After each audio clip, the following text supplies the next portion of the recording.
In the previous video, we discussed about the symbolism of the lower triad. But how is it that a quarter is at the same time also a triad? Jung says that three functions can become differentiated and only one remains under the spell of the unconscious.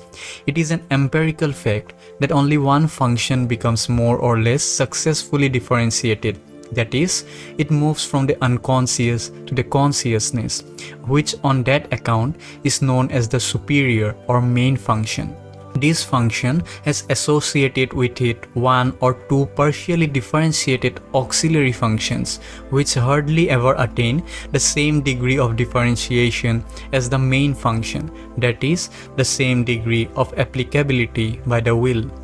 Accordingly, they possess a higher degree of spontaneity than the main function, which displays a large measure of reliability and is compliant to our intentions. The fourth, inferior function proves on the other hand to be inaccessible to our will, that is, the ego. It always comes and goes of its own volition. From this, it is clear that even the differentiated functions have only partially freed themselves from the unconscious. For the rest, they are still rooted in it, and to that extent they operate under its rule. Hence, the three differentiated functions at the disposal of the ego have three corresponding unconscious components that have not yet broken loose from the unconscious. And just as the three conscious and differentiated parts of this function are confronted by a fourth, undifferentiated function which acts as a painfully disturbing factor, so also the superior function seems to have its worst enemy in the unconscious.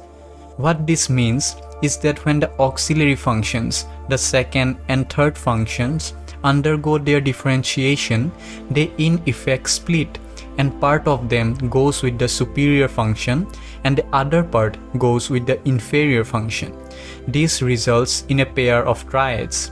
This is the simple psychology that lies behind the massive images of the heavenly trinity of Christianity and the Luciferian trinity in the depths of hell.